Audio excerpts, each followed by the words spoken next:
You're now listening to The Bryan Callen Show with your host, Bryan Callen. All right, everybody, this is The Bryan Callen Show. This episode is brought to you by Squarespace. You've heard me talk about this before. It's a very good company. It's the all-in-one platform that makes it fast and easy to create your own professional website or not so professional website. It's a free country. If you want to make a sloppy website, you can do that too, okay? You can also make an online portfolio. And here's the good news. For a free trial and 10% off your first purchase, go to squarespace.com and use offer code Callen.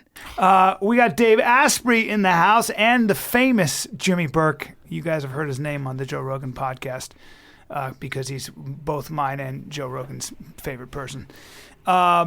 The most colorful New Yorker. We call Jimmy Burke the national treasure. And Jimmy Burke and I are here to pick Dave Asprey's brain because Dave is, he's got a website called The Bulletproof Executive. And basically has biohacked his body, and we're gonna get into all these details and questions about how to live longer. I think you're doing a longevity seminar. I am. Next week I'm speaking at the Longevity Now conference down in LA. About 1,500 people showing up to learn about living a long time. Right. Now, one of the things, the first way Joe told me about your coffee, and you've talked about this a lot, but basically I've heard it in a lot of other places. The way coffee's packaged a lot of times creates mold. You believe that the coffee crash, people drink coffee and then they get a crash, that has more to do with the actual mold you're ingesting because it's toxic than it does the overload of caffeine in your adrenals, whatever. It's not just me. The European government, the EU, and most of the governments in Asia have put standards in place. 5 parts per billion for just one of the toxins that's in mold. The U.S. doesn't have standards, so we know where all the bad coffee in the world is going to go, where it's legal to sell it, because they cannot sell it legally in Europe. Now, is that coffee like Starbucks, do you think? Well, it's not to pick on Starbucks. I mean, there's all kinds of large coffee companies. They're buying what's available at these giant coffee warehouses that comes from millions of different places. It's all consolidated. It's stored under different conditions. It's shipped under different conditions. It's processed different ways. They mix it up to make it taste good. Yep. Right. Mm-hmm. Well, makes sense to me, dude. Yeah. I have no doubt about it. Yeah, and it's I didn't do the studies that say mold toxins are bad for you. There's about a gazillion of those on the internet. And in fact, I'm compiling a bunch of them right now that are specific to the ones that are most common in coffee. But there's a bunch of other ones that appear sometimes that don't appear other times. And they cause differences in how you think and how you feel. And these chronic tiredness, chronic autoimmune conditions, a lot of those can be traced back to mold toxins, not just in coffee, in all agricultural products. Dried fruit has problems. Lots of them do. I just found that if you're relying on coffee to feel good, and it has this little bit of kryptonite in it, that for me, it really screws me up because I'm kind of a canary that way. I used to weigh 300 pounds and all that. So my immune system isn't exactly the strongest on earth. And since I feel it, I'm like, wait, maybe I can test this. And I just want coffee that makes me feel great. And I tested it on people, and they're like, there's a difference.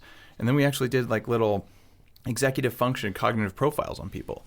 Said just when they're drinking coffee brewed with my beans versus coffee from a major national chain, I won't pick on anyone in particular, that there were quantifiable, very largely quantifiable differences in things like working memory and things like response time, finger tap time, and other variables of cognitive function. So I feel it. I've got doctors who are actually carrying this in their practice for people saying, if you're going to drink coffee, which has some very significant benefits for you, you might as well not get the dose of crap Does coffee, with it. I mean, how do you feel about caffeine? In moderation, I've never read anything that bad about it. It's actually pretty good for you. Caffeine's a performance-enhancing substance. I don't have a problem with it. In high doses, it can mess you up. But it's like a listed substance. You have too much caffeine in your drugs in some races, and you're out. Or in your drugs and your drug tests. Yeah. But yeah. What is the newest? I mean, there's no question that, Jimmy just had a fake hip put in his body, and he feels great. My buddy just had his ACL repaired. We know all about human growth hormone and testosterone, but we are getting to a point where this stuff, and in fact, I think in Japan, they just were able to take skin cells, put them in an acidic solution, and they can be essentially biohacked to become any kind of a stem cell you want. Yeah. It's really exciting. It's awesome. Yeah. And they're already using it with macular degeneration in eyes and stuff, and so this is already in trials in Japan. We are obviously, we've talked about this before, at the forefront of a whole new medical frontier, from biotechnology, nanotechnology, biocompatible materials, et cetera, et cetera. Can you hip us on what to look forward to Dr. Asprey. I mean, I know you're into this stuff. For example, what are you going to be talking about with this longevity seminar? At the longevity seminar, I'm talking about some of the basic things behind epigenetics. And epigenetics is the science of how the environment changes your gene expression, even in ways that are inheritable. In my first book, it's one I haven't talked about so much on Joe's show. My first book's about what do you do before and during pregnancy, both for the men and the women, so that your kids can have better gene expression. So they'll be healthier and they'll be stronger and their brains will work better and they'll be less likely to get autism and stuff like that. This is what I did for my own kids because, I had the symptoms of Asperger's. I've been diagnosed with ADHD. That's great. I don't have that going on anymore, but literally I was like, my kids are going to get this. Like, I don't want to curse them with that. It's enough to deal with it. So that was my motivation, and I just decided to write it all down. There's 1,300 references backing that book. So at David Wolf's seminar, I'm going to be that's the longevity conference. I'm going to be talking about what are the factors in the environment that change gene expression, and one of the biggest ones is stress.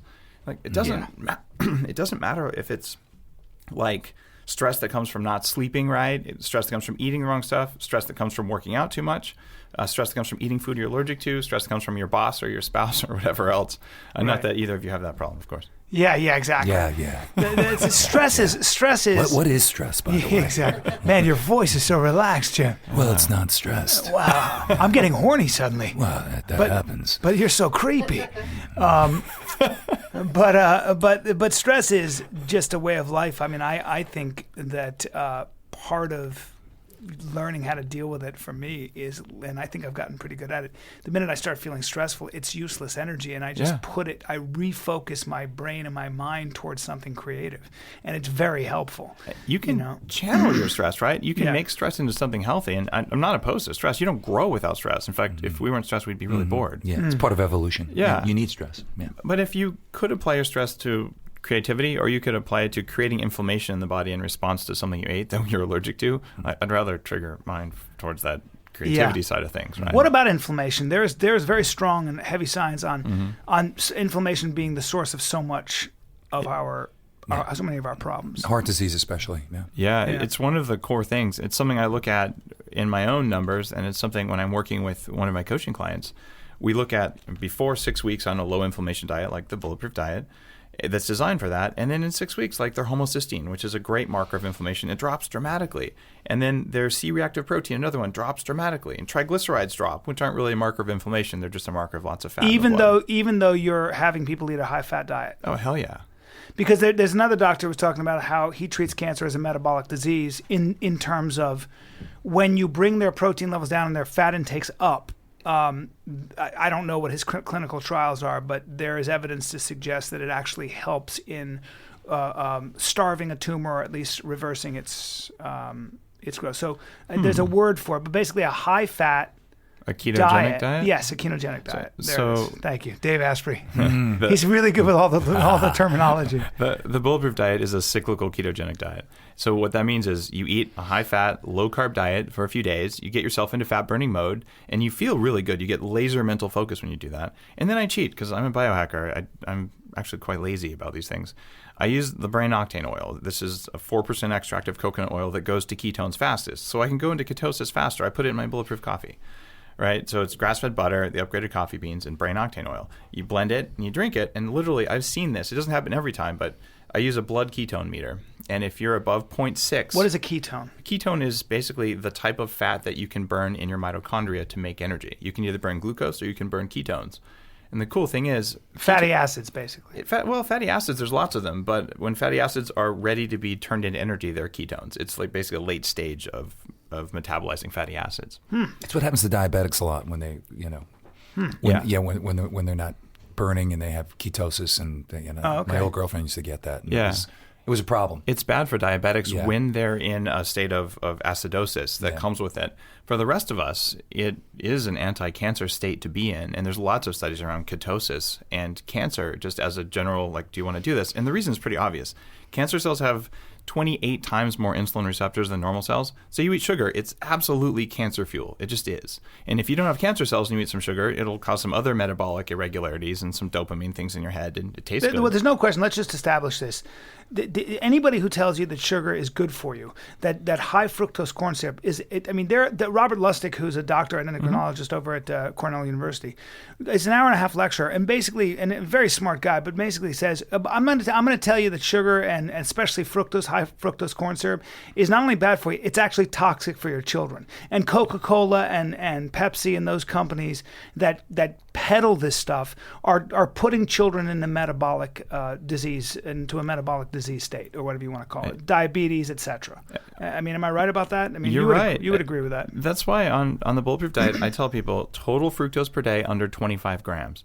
And people, what? That's not very much. Well, it's not very much. How much is that? What is that? It's basically a piece of fruit. Okay. So or a little bit of honey. And here's the thing: fructose goes into your liver. Not like other sugars. It gets shunted there just like any other toxin, and your liver starts to process that, which, by the way, causes food cravings. That's why you eat an apple alone for breakfast. You're going to be dying in 2 hours for something else because your liver's like, could I have some fuel to get rid of this crap you just put in here? So now we take that fructose, and your liver says, well, what do I do with it? It turns it into triglycerides, and it turns it into uric acid, which is tied to gout. So you take these poor kids, they're not getting very good metabolic fuel. You're whacking their livers. You're raising their triglycerides, which is a marker of poor health. And when you cut the fructose and you cut the omega-6, like these plant oils, down, suddenly people's triglycerides go from 300 to like 40. And having low triglycerides in that range, under 100, is really good for you. So mine tend to be around 60 to 80. So you want to keep your triglycerides lower, which is really fat in your blood. Yep. And the way to do it is to stay away from sugars. Yes, and obviously grains. Sugar and grain, but don't tell me that about rice, because most of the world eats rice. And by the way, people live forever on rice. So how do you feel about rice? I love that you told me brown rice, no, white rice, yes. And dude, I eat white rice from ever since we had that conversation. I only eat white rice. Are you happy about that? Like, it feels good to eat white rice. Yes. Brown rice is less satisfying. It makes you hungrier, and it's got irritating fiber in it and anti-nutrients in the outer layer of it. And it's why every culture that eats rice, the people who can afford to eat the white rice, and the very lowest peasants who can't afford to scrape the bad parts off the rice, they eat it because it's better than starving to death. There you go. Only in America do we make brown rice healthy for you. Like, pay an extra $1 for that? Are you kidding me? But you're a fan of rice. I'm a fan of rice, especially in the evening. If you're going to have carbs, which you should have carbs sometimes, especially if you're like a heavy workout kind of guy. If you're doing CrossFit, you might want to have some carbs every night. You can still stay in ketosis with under 100 grams of carbs, depending on your workout load and who you are. What is 100 grams? That's a couple, I don't want to say a couple cups. I'd have to measure it, but it's like 1.5 to 2 cups of white rice. It's a reasonable amount. Some people, only 25 grams of carbs is going to take them out of ketosis. It's really a question Depends on of your your body. metabolism, and also like what are you doing with your body, right? Right. So I would say, enjoy white rice, sweet potatoes. Those are the two that I prefer. And that's a pretty classical paleo thing. A lot of paleo guys, no white rice, but sweet potatoes, white rice, I don't really care. Those are the sources of carbs with the fewest anti-nutrients in them. And this is a big part of the recommendations that I've developed, is that it's a question of like how much of the right kinds of fat and protein and starches are you eating. That's the first thing. You got to get that right. Next up, how much poison was in those that was naturally there to keep you from eating them? Because if you're a plant, you actually don't want to get eaten. You want to stop animals from eating you. So you develop chemicals and all to keep bugs and mold and big animals from eating you. Well, this was something else that I thought was really interesting that you said, and I've thought about since. You were saying, people like to eat a lot of spinach, or they juice raw vegetables, a lot of raw greens. And what they don't realize is that plants, especially big leafy plants, will be devoured by insects. So they have to create their own toxins to keep those insects away. But those toxins can also be somewhat toxic to people. So you're taxing your kidneys when you eat a whole bunch of spinach and kale and things like that, right? I was kind of sad. Kale is caught on as like the new bacon or something, except it doesn't taste anything like bacon. It sucks. Yeah. It sucks. You said it. I'm not a giant fan of raw kale, and I used to eat a lot of it. I was a raw vegan for a while. Like, I juiced everything. I have a big juicer, blenders, and all that stuff. It takes 2 hours a day to be a raw vegan. That's true. It's a lot of work. Yeah. The problem is that I developed some more food allergies when I was a vegan, and I've got dozens of former vegans, including some who've written lots of vegan cookbooks and all, and some who've been guests on my radio show, and they're all having the same thing. I got cold, I got tired, my thyroid stopped working from all the anti-nutrients. I've heard that a lot. From My thyroid kale. shot down. Yeah, so it's easy with kale. You can still eat it. It's still good for you. You do what your grandma did. You boil it and you dump the water, which contains most of the oxalic acid. And if you want to be like extra biohackery about it, you add some calcium, which will bind to the oxalic acid, which means you can poop it out. If you allow it to enter your bloodstream, it'll bind with calcium in your blood and it'll form tiny crystals in your body that lead to things like painful sex in women. Like literally, you can get these little crystals in your vagina. And when that happens, it is really painful, even just to wear underwear. And wow. I got to keep them out of my vagina. Yeah, you got to do it. Kale, I love kale. I mean, I saute it. You cook it. There you go. I saute it, and then I put a little salt and pepper on it. And Isn't it funny, delicious. though, Dave, that when you talk this way, most cultures have always cooked their vegetables, and it's only in America that we're eating them raw. Yeah, why are they eating it raw? Because we get caught up on one dude Wait a minute, who's writes a eating book, it? Who's one guy eating who's kale not raw? a doctor writes a book. Tons of people. Really? Yeah. Oh, dude. The salad we had today. Yeah. The salad we had today was raw kale. You know, we ate raw kale today. And it's possible to make it taste good. We did, didn't we? That was but, raw but kale. they did make it taste pretty good. It tastes good, but it was, yeah. It was with a lot of other vegetables. So you're saying there's nothing wrong with green vegetables like broccoli. They're great for cook you. them. Yeah. Cook them. Okay. And like the kale smoothie in the morning, it actually tastes pretty good. When you put kale in a blender with a bunch of other stuff, you can get it into your body, and you're getting the K2 and the nutrients from it. So I'm not opposed to kale. It's just that if you're going to do that on a every morning basis, you'll build up this oxalic acid level, and you'll feel it in muscle weakness and other things. So like I'm not at all bothered by that. But like if you're going to do the kale, consider adding that stuff to the hot kale after you cook it and make like a soup out of the kale instead of a cold smoothie. Right. It's just a small tweak, but it's a tweak that will, over the course of 2 years of eating kale, can save your thyroid and can save you from other things that make you weak. And the whole point of the recommendations that I have is that there's lots of small behaviors that cause weakness that isn't readily apparent because it doesn't happen 5 minutes later. It happens 2 days later or 2 years later. So we try and look at science and we try and say, all right, based on everything we know and our understanding of mechanisms, let's make small tweaks that just keep problems from happening later. And that's a fundamentally sound approach to anti-aging. Sure. It's an approach to health, but it's better yet, it's an approach to high performance. So again, white rice, potatoes. You love grass-fed beef. I have some grass-fed deer because I shot 2 deer with Joe Rogan and I love it. Oh, that's awesome. Yeah, I should have brought you some. I would have loved that. Oh, I should have brought anyway. But and I love it, and I get energy from it. Yeah. And then butter. Ever since you talked about butter, I'll eat bacon. I eat butter. I slather it on my stuff, and guess what? I never feel bad. Yeah. I have energy all day, especially when I'm working out. When I take in a lot of. How about coconut oil? You're a big fan. Great. Yeah, I love it. You've got your MTC. Well, I've got MCT, and then I've got brain octane, which is even more concentrated than MCT. And I've honestly, in my own home, I've switched almost exclusively to brain octane. It just has a stronger kick in the brain. But isn't there the school that when you take, like, say you take coconut butter, which I use coconut oil. Yeah. And then you reduce it, the reductionist notion of like, it's kind of like instead of eating orange, you take ascorbic acid. Yeah. Don't you worry a little bit sometimes that maybe you're messing with Mother Nature and there are other things in that coconut butter that might act as conduits and catalysts and things like that for it? I mean, I know you've taken all this stuff into account. I don't worry too much about that because I also eat coconut oil. Right. The problem is to get a tablespoon of brain octane, I have to eat 18 tablespoons of coconut oil, and that would make me get disaster pants. Yeah. You don't want that. Yeah, right? that's a problem.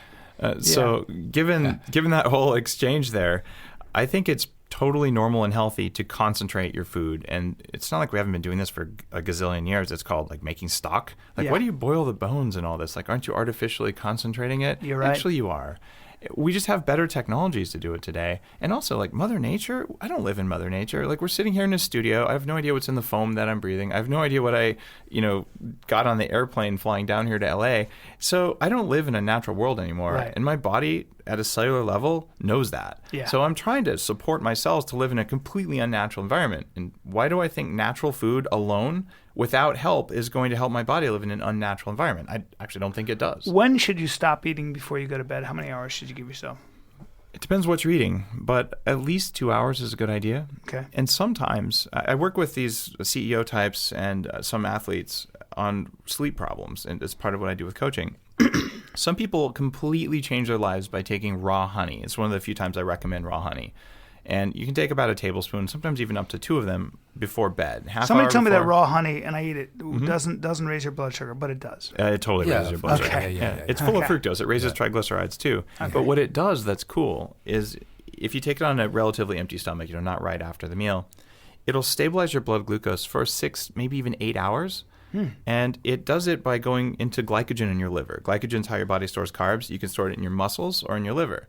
Liver glycogen preferentially goes to the brain. So what you're doing when you're sleeping is you're letting the brain reset itself. You're draining the fluid in your brain, literally, in your lymphatic system, and then you're replacing it. And you're doing a lot of other repair and maintenance and memory consolidation, so you want energy there. So if you use the honey to put the energy in the liver, it goes from the liver to the brain, and then you have a better night's sleep. Other people, it trashes their sleep.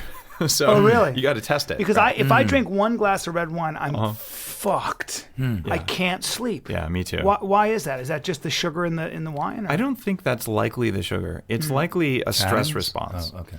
And when you drink alcohol, the first thing that happens, again in the liver this time, is that it turns to something called aldehyde. And aldehyde is the most toxic byproduct of alcohol. This is what causes advanced glycation end products, the aging of the tissues, like a browning of the protein in your Does Dave veins. Asprey know his stuff, by the way?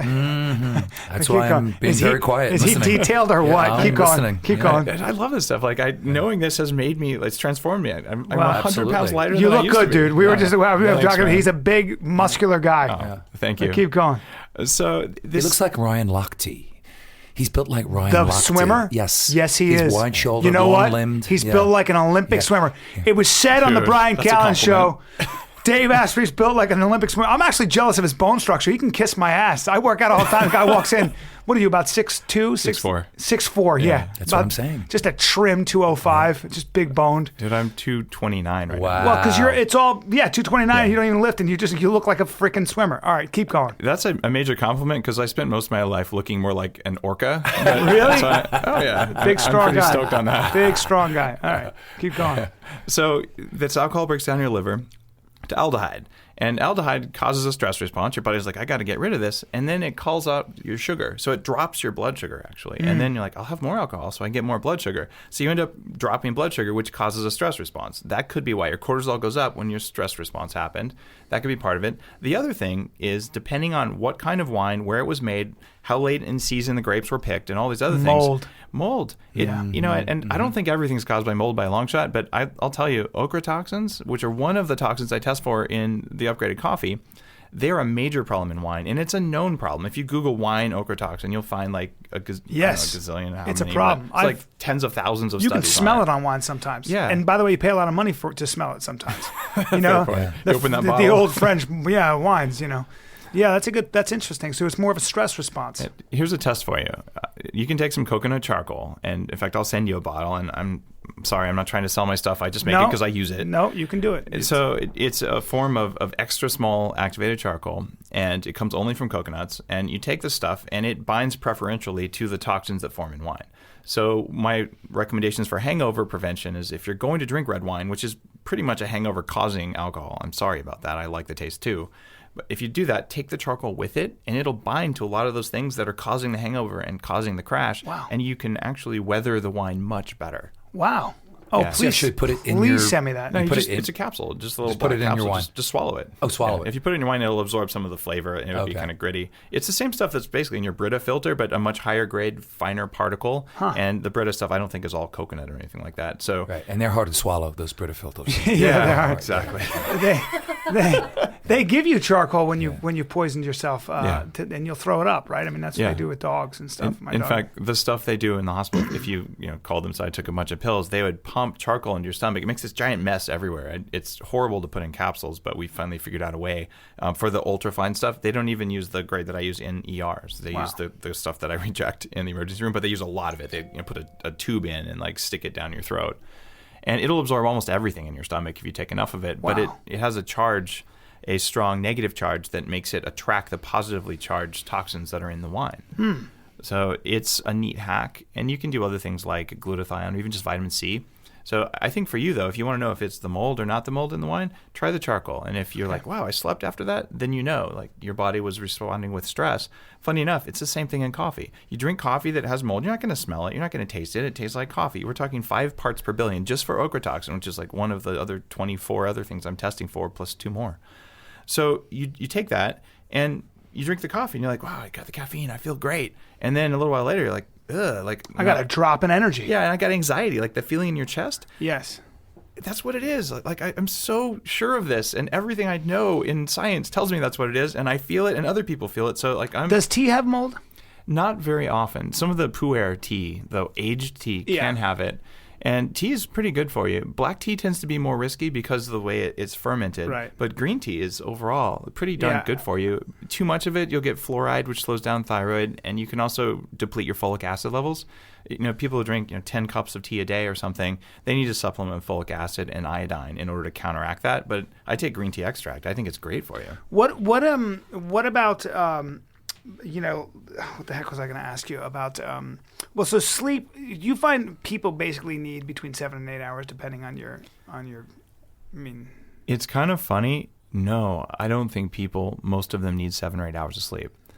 Historically, we don't have great evidence for that. In fact, we think people used to wake up for an hour or 2 in the middle of the night and second sleep. Yeah, and That's pray and have sex and things like that. Yeah. And there's a study, one I reference on the Bulletproof Executive site, of 1.2 million people. They followed for quite a while, and they looked at how many hours they slept and how long they lived.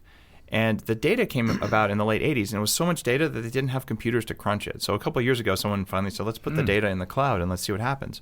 And what they found is people who sleep 6.5 hours a night live longest. That's not to say you'll live longer if you sleep less. What that says is people who are in good health sleep less because they don't need the sleep. They need less. Right. People who sleep 9 hours die more than people who sleep 8. That's interesting. I bet you it's because they need the sleep to get rid of the toxins in their bodies. It's because they're basically a little bit sick and they're chronically unwell. Right? But how many people do you know? You see this constantly with people who, are always a little bit sick. I mean, it was my whole life. It really was. It drove me insane. Yeah. And that's one of the reasons I spent $300,000 and biohacked myself. I couldn't stand it anymore. I was on sinus infections all the time. For 15 years, I was on antibiotics once a month. Jesus. Wow. I almost What about acidophilus? What do you think of that? I think it's a double-edged sword. It's such a common thing to talk about because it's in yogurt. Just like calcium's in milk. Calcium is good. Yeah, too much calcium also causes calcification in your arteries. The right amount of calcium versus magnesium matters. With acidophilus, there's 2 big categories of gut bacteria. There's Bacteroidetes and there's Firmicutes. Now, there's some studies that are interesting. Fat people have too many Firmicutes and not enough Bacteroidetes. I'm probably saying that word wrong. I read it all the time. I have no idea how to pronounce it. You're saying it exactly your right. Your ability to come up with your ability. Yeah, he actually authored the paper you're talking about. Keep going, Jimmy Burke. When he's not doing it, he authors papers on Firmicutes. Firmicutes and DTTs. Oh, it's the DTTs. Anyhow, there's these 2 things, and if you want to simplify it, there's fat people bacteria and thin people bacteria. Yeah. And if you take the bacteria from fat people and you give them to thin people, they get fat. Take the bacteria from thin people, give them to fat people, they get thin. Thus, taking the stool from a skinny person and actually putting it into the ass of a fat person, they actually do that now. Totally they do. Yeah. And it actually helps because it changes their bacterial count and the colonies. Well, the microbes in their gut. You can fix some autoimmune conditions with a fecal transplant. It's kind of gross. It's not on my short list. A husband did it with his wife just in the science section, and the wife was dying. Yeah. And they couldn't figure it out. And then one doctor said, wait a minute, and they took the husband's fecal matter, small amount, and put it in to his wife. And they were watching her die. She was slipping away. And just a small amount. And she got, it put in balance the microbes in her gut. And many the scientists are all now looking at bacteria's role on the body and how to harness the good versus the bad, and the way you deal with a habitat in danger. We are a microbe. We are a microbe habitat anyway. Yes. I mean, that's all we are. We're just the landing craft for them. But check out what acidophilus does, though. Acidophilus is one of the fat people bacteria. Now, I'm not saying it's bad for you. There's lots of studies that say acidophilus can really be beneficial against Clostridium and other things in the gut. So you want to have some of it. But if you're only supplementing that, or you're supplementing the wrong species for your gut biome, it can give you histamine problems, like give you allergies, it can give you hives. So I'm one of those people where if I have the wrong gut stuff, I don't do well at all. And I did this test. I'm like, well, I'm going to try taking some prebiotic, which is fiber that they like. And I'll take a common brand of acidophilus. So I did that, and I gained 10 pounds in a week, and it wasn't good pounds. Wow. And it's because this stuff causes inflammation in the gut for me. Now, for someone else, that might have been good. But to blindly say acidophilus is good for you, I'll tell you, acidophilus is a firmicutes. It's one of the class of things that can contribute to weight gain. And there's no way to buy Bacteroidetes. There is a way to feed them, though. You know what they like? What? They like phenols. The common sources of phenols in our diet are... Coffee? How did you know? Coffee, dark chocolate, and red wine. Guys, quick interruption. We'll get right back to the show. I just have to say that this episode is brought to you by Squarespace, the all-in-one platform that makes it fast and easy to create your own professional website or not so professional website. You can get sloppy if you want. It's a free country. Isn't that what I always say? But here's the good news. For a free trial and 10% off your first purchase, go to squarespace.com and use the offer code CALLEN, CALLEN. And let me just tell you very quickly a couple things. You can start a trial with no credit card required and start building your website right now. When you decide to sign up for Squarespace, remember to put in the offer code of CALLEN, get 10% off. And by the way, very quickly, I appreciate this. You get 24/7 support. They have a team, and usually they do live chat during the week and very, very fast email support throughout the day and night. It's pretty cool. So there it is. And now back to the show. There you go, ladies and gentlemen. Yeah. I like them all. Yep. Coffee, So you dark mix them chocolate. together into like a wine smoothie. Okay, don't. Yeah. You're a friend. You like dark chocolate. Oh, yeah, totally. Yeah. It's also one of those things that tends, because we ferment it in weird tropical climates, it tends to also have mold problems, actually worse than coffee. Wow. So I'm pretty picky about my chocolate. Again, European standards are better than American. Eat the European chocolates. I make a chocolate powder and chocolate-covered coffee beans that are, upgraded coffee beans that are tested wow. for toxins. Those things are like addictive. I eat them on airplanes instead of food. And then you can get that at bulletproofexecutive.com. We have to talk about that because, as you know, Well, he's a chocolate freak. I'm addicted to What what should we get when you go to get tested? So I'll go for a checkup at a doctor, which I think is pretty useless. I mean, to the extent my blood pressure, they test my vitamin levels in my blood, I guess, and my blood work. Whatever blood work means, they test my blood work. Yeah. They give me a very crude and rudimentary reading of my cholesterol, which is usually my high-density lipoprotein versus my low-density lipoprotein. Relatively useless. They don't look at the size of the molecules and the blah, blah, blah. And so thanks a lot, Doc. That's great. I got a clean bill of health. There's another way of looking at it, and you're one of the guys who would recommend a different checkup. What do we do? Where do we go? How do we do it? I use a company called Wellness FX. And full disclosure, I'm on their advisory board. But you're not the first person to do. Everybody I know mentions Wellness FX. Yeah, so I'm not. I have no significant financial interest in this, but I just don't want to be. I just want to be above board. Yeah. So I like the guys. It's a really cool idea, and it's about putting power in your hands to get your own data. So you don't need a permission slip to actually see inside your blood. So you go to the website and they have an advanced panel. It's about $1,000. It's not cheap. And that has all the main things you need in it. And what you're getting is an advanced lipid panel. So you can look at your triglyceride and you can look at those things that your doctor probably didn't test. C-reactive protein and homocysteine. If you don't have those numbers, honestly, who gives a crap about cholesterol? Tell me what those are. Well, homocysteine and C-reactive protein are the two easiest to get measures of inflammation throughout your body. And they'll be high if you were injured, and they'll be high if you have problems with vascular inflammation. The other one that I particularly track is called LPPLA2. And this is a protein that forms when there's damage to the inner lining of your arteries. So if you want to know if you're going to have arterial problems, screw cholesterol, which you kind of need for your brain and to make testosterone and to have cell division and all these other things that are useful for life. But if you have LPPLA2 levels that are elevated, you know that you have vascular inflammation and you better get on top of it. And we can use targeted supplements and dietary changes like avoiding gluten and sugar to do that. Let's talk about gluten. Oh, I love gluten. Yeah, I love you for that. I don't eat it, but I like it. I've cut it out too. I'm 80-20. My sister is very, very healthy and is a chef and a nutritionist and a wellness person. Anyway, she's like, Jimmy, just go 80-20 because it's hard to cut it out completely. Yeah. And I don't have celiac disease or anything like that or a leaky gut or anything. But I just have to tell you, I feel it's just, you feel cleaner. You Yeah. feel sharper.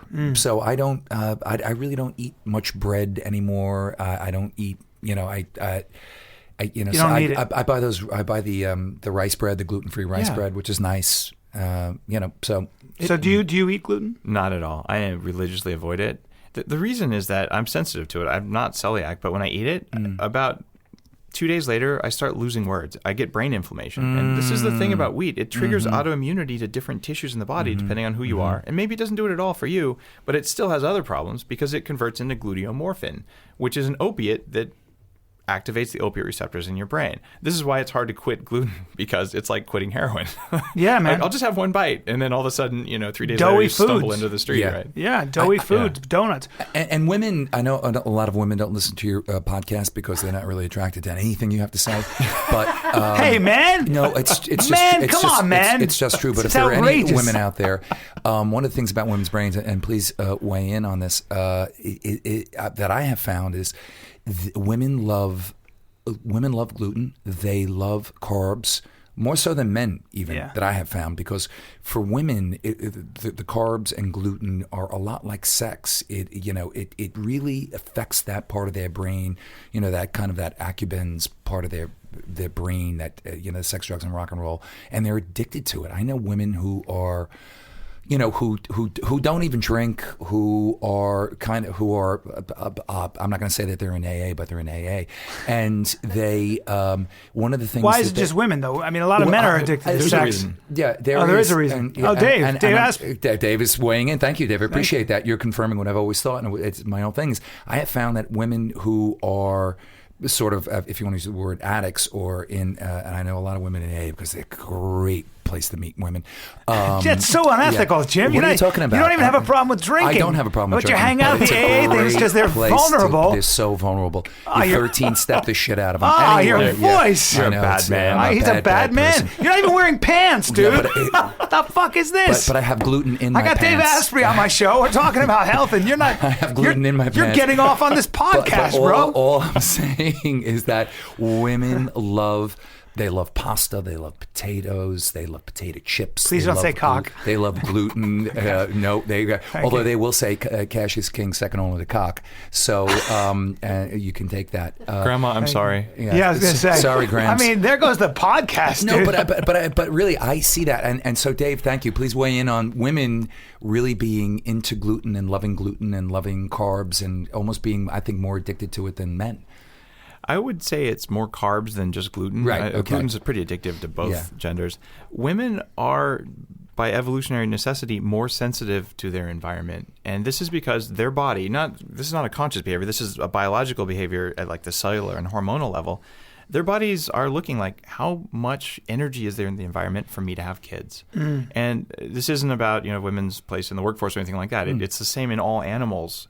And so they're sensitive to changes in their diet and in the environment much more so than men. And it actually changes based on, and any woman will tell you this, based on their monthly cycle. Wow, I'm really craving carbs today. Like, when are you ovulating? And what this comes down to is the energy balance in a woman is more delicate than it is in a man. And this is also why it's harder for women to lose weight on any diet, even like the bulletproof diet. Definitely. And what their body's trying to do is to conserve enough energy and to get them to eat energy sources that'll let them put on some fat, because fat makes you more fertile to a certain extent, right? You don't want to be obese because it's not good for you. Yeah. But the super lean, ripped abs kind of not look good in women. for childbearing. No, it's those women a actually lot of times harmful. lose their The menstrual periods. cycle, And Yeah.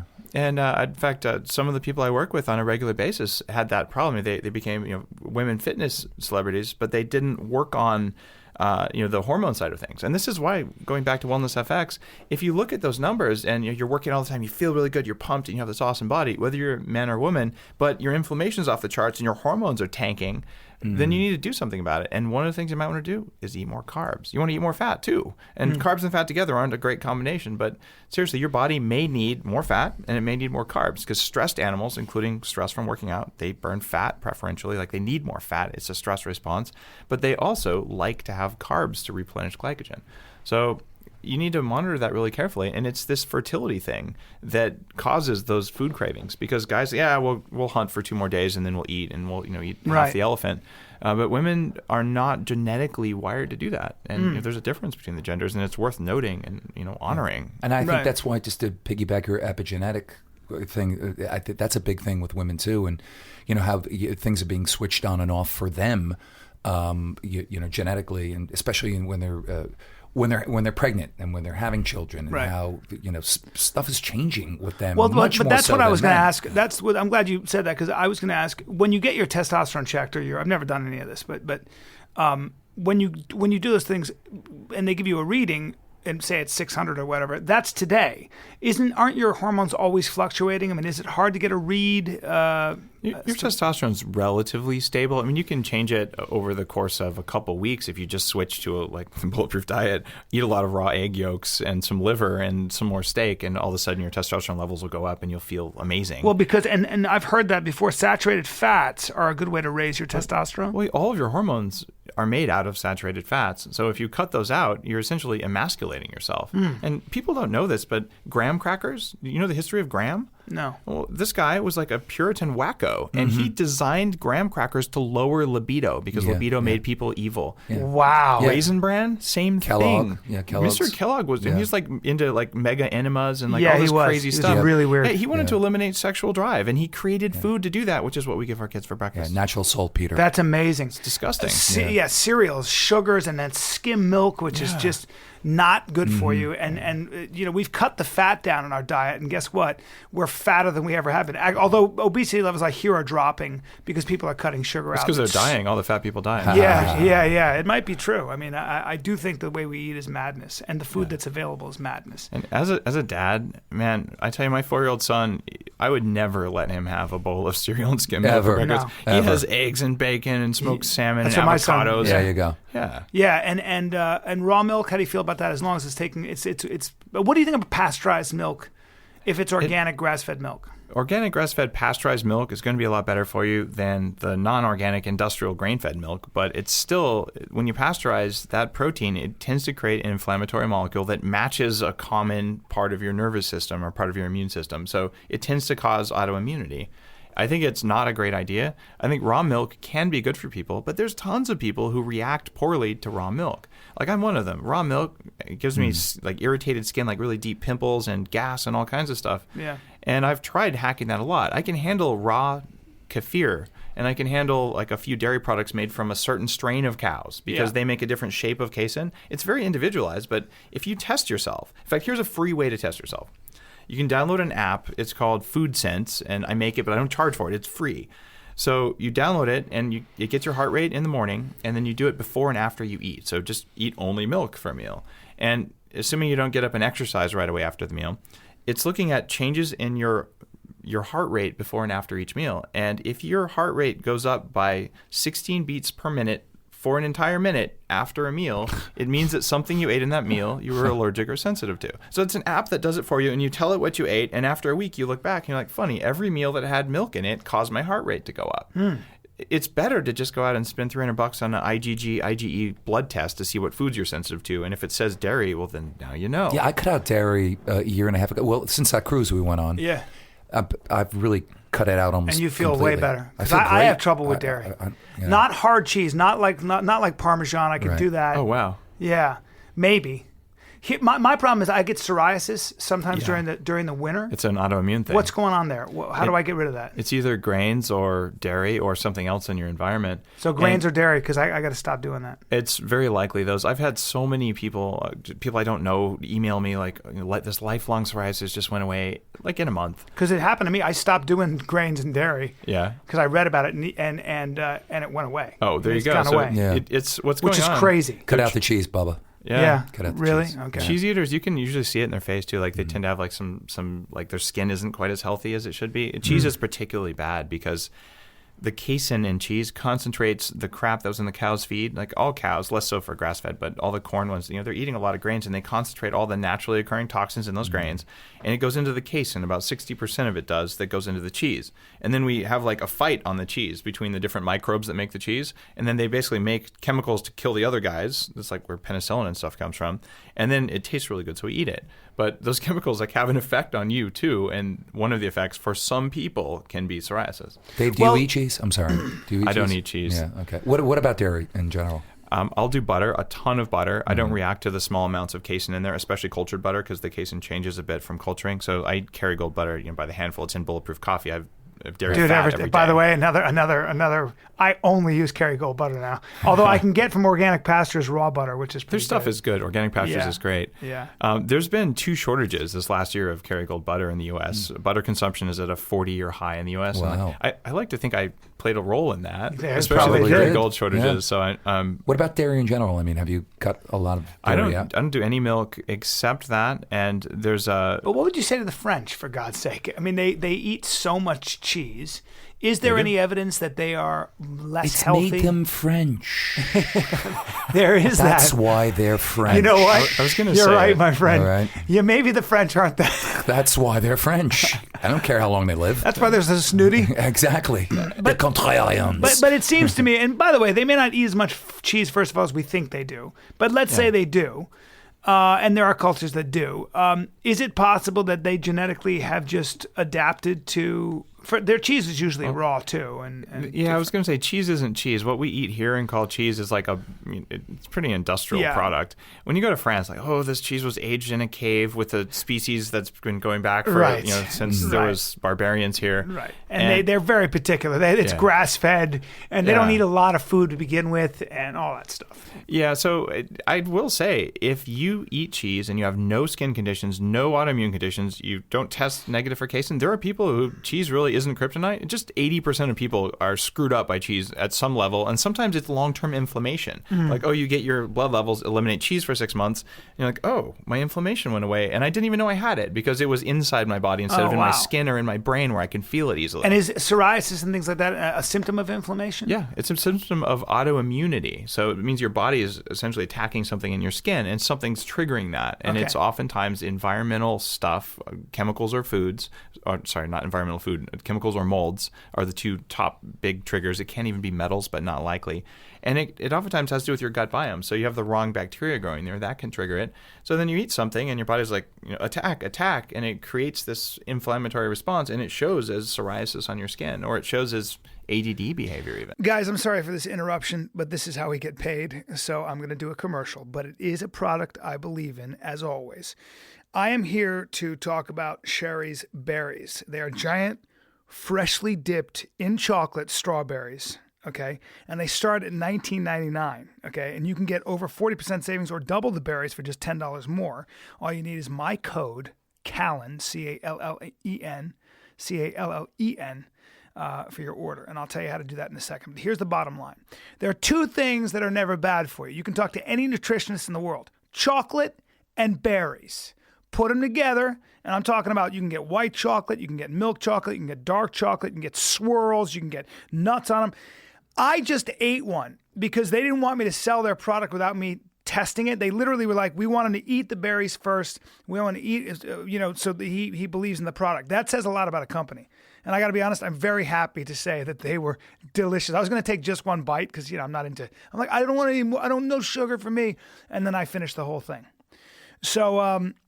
So this is how you get it. Here's where you get an amazing Valentine's Day deal, okay?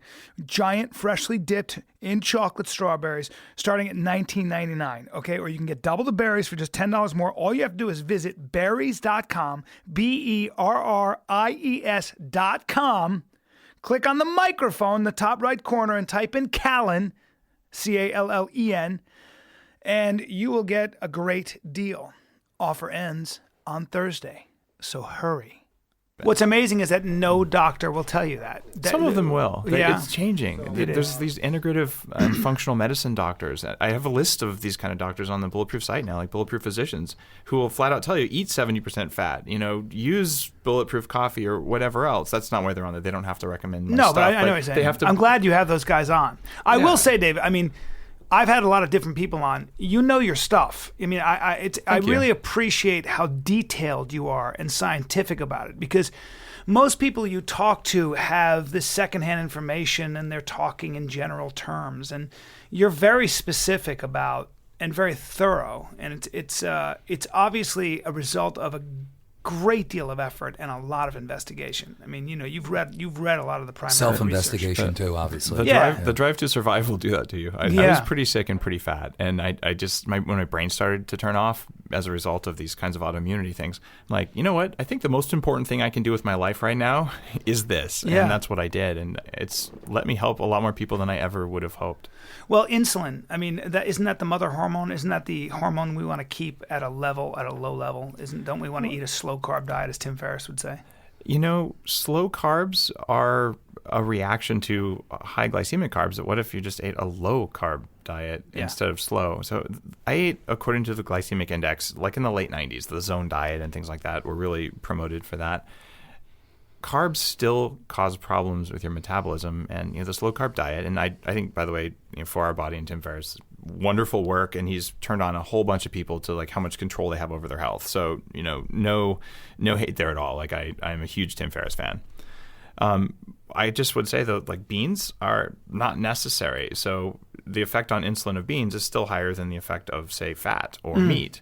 Right. So I'm not saying only eat fat and meat. I'm saying eat a ton of vegetables, like more vegetables than a lot of vegetarians eat, like 9 servings a day, 13 servings a day. As long as they're cooked. Yeah. And vegetables exist to absorb butter.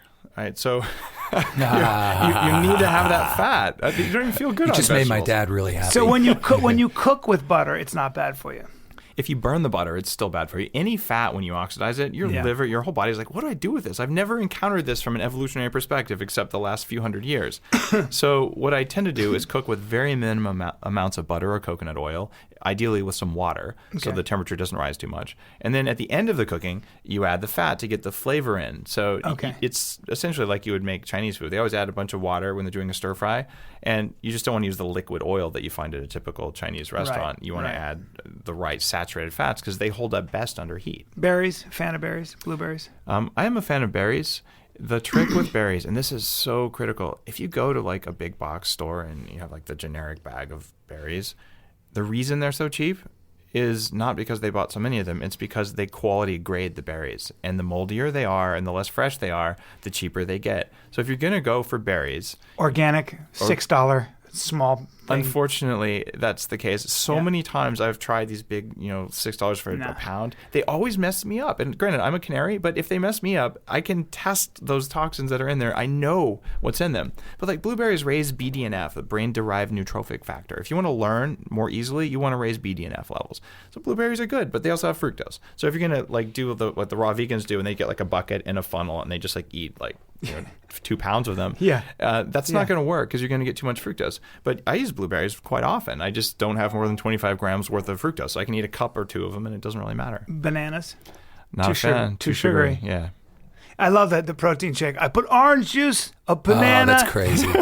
It's like Robex juice or one of those juicy. I mean, it's literally sugar. It's like 100 grams of sugar. Crazy. Yeah. You're no, it's healthy. I'm getting my this and then that. Vitamin C. Yeah, dude, you're just spiking. My Minute Maid. Your pancreas is shooting out as much insulin. Even like the coffee that you get at Starbucks. When I see these women who are like, I'll get a triple low fat latte.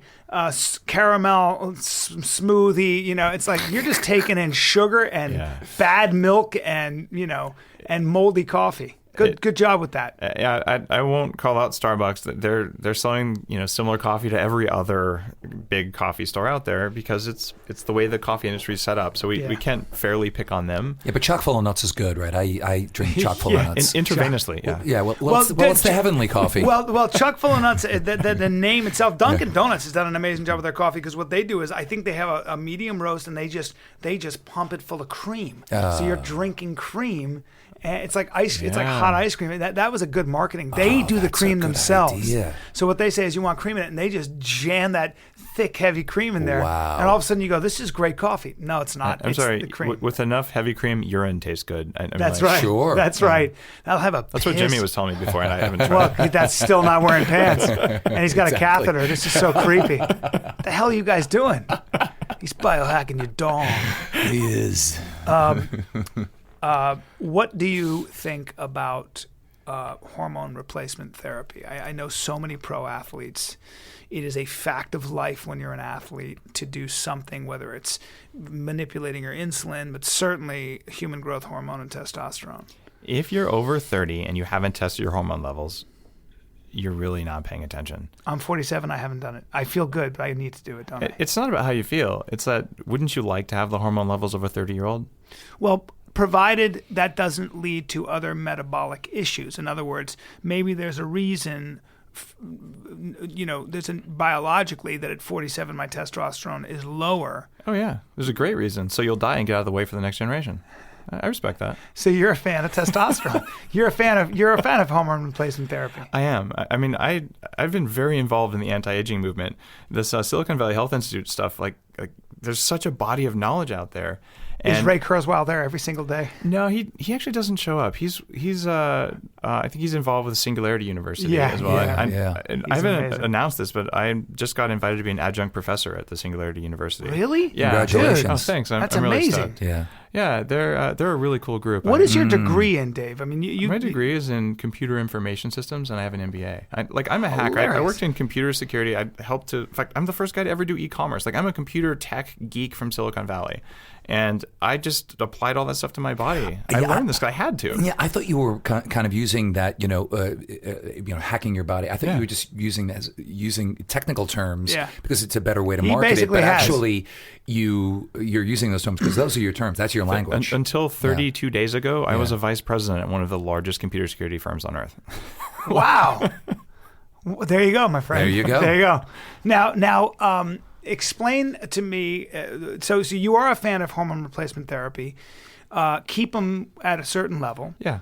Are we at a point though where we are very good at doing that? And what is next? There are a lot of doctors now who are proficient at prescribing hormones the right way. These need to be bioidentical, and I've been on testosterone since I was 30, and there's a reason for this. And I'm very open about it. I write about it on the blog. You look fantastic for 70, by the way. Yes. Fantastic. Fantastic. Yeah. That's wild, though. Jesus, I'm getting on them. So, when I was 30, I'd been obese. I'd lost a lot of the weight, and I went in to see an anti-aging doctor for the first time. I'm like, what should we do here? And we looked. My testosterone was just in the shitter. Like, it was really low, and my estrogen was sky high. Funny, when you're obese, you turn testosterone into estrogen very efficiently. So I added testosterone back in. It's a cream I put in my armpit.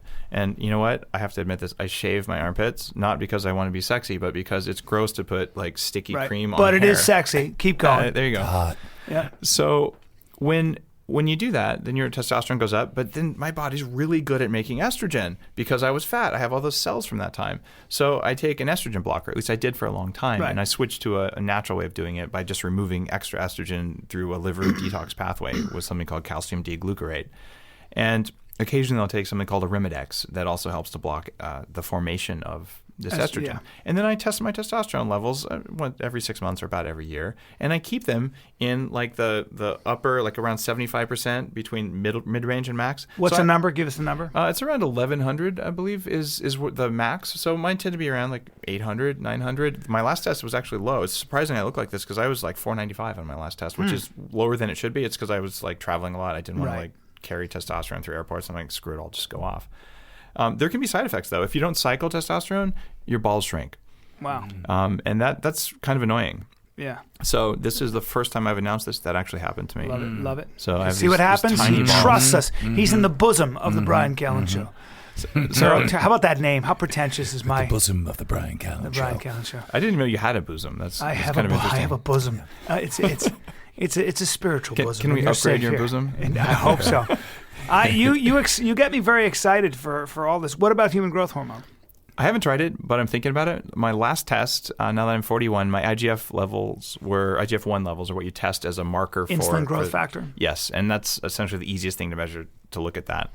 So instead of going on HGH, where I would do very, very small doses, I just want to bump myself up by about 20%. What I'm going to do is something called Simolex, if I remember it right, which is a prescription growth hormone releaser rather than actually taking growth hormone. Right, Simolex, yeah. Yeah, and I haven't tried it before. I'm waiting to get my prescription filled, but I'm going to do that for a little while. I also, not so long ago, I did 2 cycles of HCG, which is the cure for shrunken balls, because honestly, I didn't cycle off of testosterone for a long time because I forgot I was supposed to years ago. Your wang is already so big that to have, now that your balls are shrunk, it just is too It makes scary. it look even bigger. It was liberating to carry less weight. That's exactly what I'm talking about. What is that? What about gene doping? How far away are we from all this stuff? I'm pretty skeptical of gene doping. I know it will work eventually. I'm not sure I'd want to do it now. There's so many other cool things you can do. Like, you can go to Germany and they'll take all the blood out of your body and clean it. And then they'll give you a baggie of the crap they took out of your blood. And like, people feel amazing and their performance goes way up when you can do that sort of thing. There are definitely stem cell therapies, which are really cool. But I'm a little scared of some of the gene doping things. Just like GMO corn is like screwing stuff up royally. I don't think we need to hack our genes. Yeah. We need to hack our environment, which has a direct epigenetic effect on gene expression. So like, why go to change the code of the genes when you could change the code of what controls the firewall that's around the genes? And the firewall is epigenetics. It's, what do you eat? What do you think? There's myostatin inhibitors and all that. I just wonder if cloning is something that I wonder how far away we are from cloning tissue. So if you want to clone more muscle or build your own organs and things like that, I guess. Well, they're growing ears on the backs of mice, and they have been for 10 plus years. It's crazy. So I wouldn't be surprised if there's some mad scientist in a lab somewhere who's already cloning people or very close to it. We're not going to hear about it. They're not going to tell anyone because it's so illegal. It doesn't mean they won't do it. It's just like drugs are illegal, but amazingly, we somehow still do those. Yeah, exactly. So I kind of wish. In the meantime, But I like your approach because you're advocating for basically tweaking certain things that are already available. It's like this. Would you throw away your computer if you hadn't overclocked it and upgraded the RAM and all that first, just to get a new one? And we're talking about fundamental changes and upgrades there that are unnecessary until you've optimized the system you have. It's wasteful to just, I'll just change my genes because I'm lazy. It's like, well, no, maybe you just eat more butter, and that'll cause changes in epigenetic expression. Your stress levels will go down. You'll perform better. You'll have more energy. So funny how more butter, which was always considered the thing that was unhealthy for you, and now is actually healthy for you. And I believe it is. My dad is 80. He plays basketball 3 days a week, full court. Lives right next door to me in a 5-story walk-up in Manhattan, and just married his girlfriend, who's 30 years younger than him. And his favorite food is butter. Yeah, there you go. And I keep telling him, Dad, you got to cut down on the butter. He goes, why? I love it. It's great. He's not fat. His cholesterol's not high. Dave Asprey will tell you that's one of the reasons he's so healthy. healthy. And he's been eating butter. I cut out butter years ago. I mean, I have other healthy oils that I take in, but I do miss my Kerrygold, I have to be honest with you. What kind of hair does your dad have? He's like me. He's bald. Okay, just wondering. Yeah. He's bald. Exactly. I'm the only guy with hair in my family. Like all my grandfathers, my dad, they're all bald. And I'm starting to show a little bit here, but not so bad. You're good. Is there anything not to eat besides sugar? Margarine. Any of those, like canola oil, soybean oil, corn oil, vegetable oil. The fake bad news. All those things, like our bodies didn't evolve to digest those. Plant oils, these omega-6 oils, they cause inflammation in the body. And plant-based omega-3s, they're not necessarily bad for you, but if you think those are going to substitute for fish oil, it takes 45 grams of plant omega-3s to make 1 gram of the equivalent in the body if your metabolism can do that. Too much omega-3 is inflammatory. That's why on the Bulletproof Diet, when you get more precise, not only do 50 to 70% of your calories come from healthy fats, at least half your calories have to be saturated or it doesn't work. If you eat like only fish oil for your calories, your health will just melt down. So some fish oil is good, too much is bad. And I actually... Do you take fish oil? I take krill oil instead. Krill oil. Krill oil is better. It's more sustainable. And also, krill has astaxanthin, and krill oil is phosphorylated, which means your brain can use it directly without your metabolism having to process it a certain way. Do you have that available on the Bulletproof Executive? I don't sell krill oil. There are lots of companies that do that, and I'm tempted to like put together all the recommendations in a big pack, but really I want to focus my energy and like we're like a scrappy little tiny startup, so you can only like do so many things with what you have. So I'm trying to make things that you can't get anywhere else, things that are unique and have a really strong effect, like the glutathione and things like that. Great. Well, Dave Asprey, we appreciate you joining us, man. It's always a learning experience. I love it. Terrific, Dave. Thank you so much. I think I've just cured my psoriasis forever now. Mm-hmm. This is the kind of stuff I always get crazy comments whenever I have somebody like yourself on who you've already got a big web presence, but it's I actually think you're really helping people. Bryan, I appreciate your show. Jimmy, thanks, man. Great meeting this is you, about Dave. helping people and this knowledge. Doesn't everyone know this stuff? Like, Right. why didn't I know this when I was 16? I would have been so much less miserable for a lot of my I life. think about that all the time, brother. But here we are. And You're that's on a kinda mission, my friend. One of the things I try to do with this podcast is literally, that's what it's about. It's just getting people to, just trying to inspire people. Like Think. getting You're helping them. information. Getting people to think, Bryan. Yeah, thanks to Dave Asprey, ladies and gentlemen. By the way, everybody, just so you know, if you like to laugh, and only if you like to laugh, I'll be at the Gotham Comedy Club in New York City starting February 21st, 22nd, 23rd. And then I'll be in San Francisco at the Punchline, Dave. Nice. And you're coming to my show February 28th, 29th, and the 1st of March. I might be there. I'll Dude, you totally got to come. come to a show. Yeah. I promise I will make I'll you be at laugh. the Gotham in It New will York, happen. and I'll be giving out butter. Thank you. You'll be giving out So butter. if you come to see Bryan, I'll be giving out butter. And we will be giving everybody a butter bath. Thank you. Jimmy Burke he's got long perverted fingers, and he'll rub all you down. In fact, he's going to do that for me and Dave Asprey right now. Dave has no hair on his body. I do have hair on my body, and butter and hair don't mix. It attracts flies. But what are you going to do? Thanks for joining us, man. See you later, everybody. Bye-bye. Bye.